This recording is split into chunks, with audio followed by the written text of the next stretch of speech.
The false hope came in the dead of winter, carried by a breathless scout who dared to interrupt the emperor's council.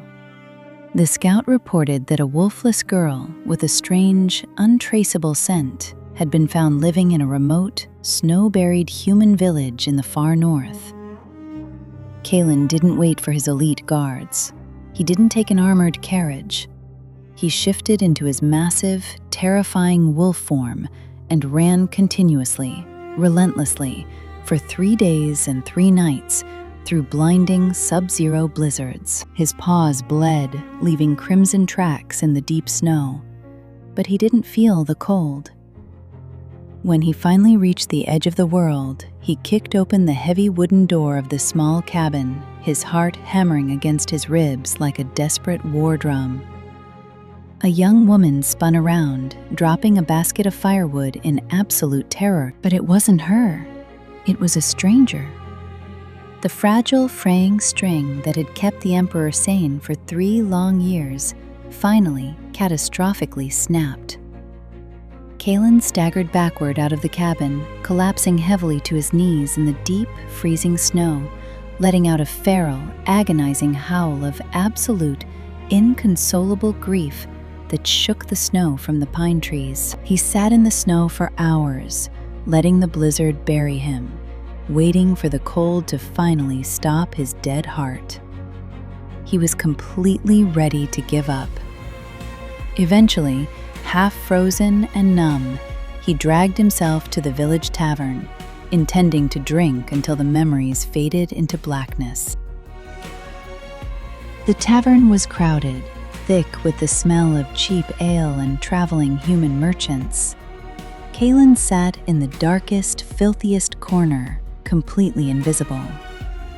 Until a fragment of loud, complaining conversation from the next table pierced through the noise and hit him like a lightning bolt. "That strange flower girl down in the southern border town," a merchant complained loudly to his companion, "paid me triple my usual rate, but she's driving me mad. Insists I cross the snowy peaks just to bring her northern white roses. Says she doesn't know why, just that her heart hurts when she doesn't have them." Kaelen's entire massive body went completely rigid. Northern white roses.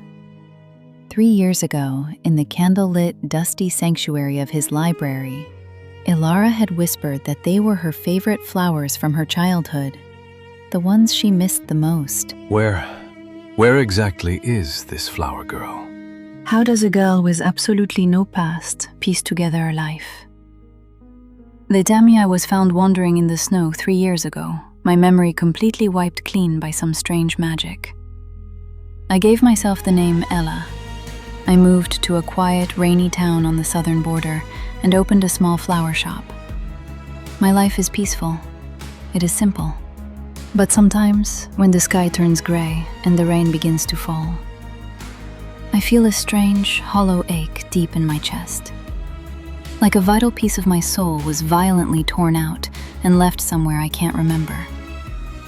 I spend too much money buying northern white roses just to fill the shop with their scent, though I have absolutely no idea why the smell of them makes me want to cry. It was raining heavily on a Tuesday afternoon when the little brass bell above my shop door chimed. I turned around, snipping the thorns off a fresh white rose, and completely froze. The man standing in the doorway was too massive, too terrifyingly imposing for my tiny shop.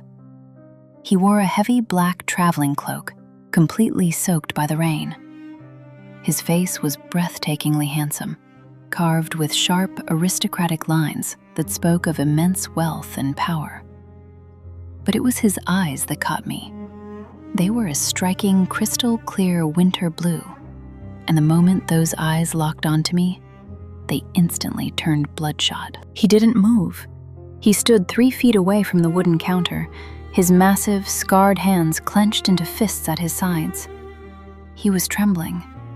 Not a slight shiver from the cold, but violent, uncontrollable tremors. He looked like a terrifying, wounded beast holding himself back by a fraying thread, terrified that if he breathed too hard, I might shatter into a million pieces. "Sir?" I asked gently, trying to keep my voice steady. "Are you all right? Can I help you find something?" He closed his eyes. A single, scalding tear slipped down his pale cheek, landing silently on the wooden floorboards. The scent rolling off him, a heavy, intoxicating, overwhelming mix of rain-soaked cedar and fierce thunderstorms, made my heart inexplicably, violently hammer against my ribs. I came to buy flowers. He took a slow, agonizing step forward. With a hand covered in old, faded scars, he reached into his heavy cloak. He didn't pull out gold or coins. Trembling so violently he could barely hold it, he placed an object gently onto the glass counter, right next to my white roses. It was a jagged, ugly shard of rusted iron, stained with dark, ancient blood. It was completely worthless. But the moment I looked at it, a sharp, blinding phantom pain pierced my chest. I was wondering if you could tell me, does this piece of iron look familiar to you?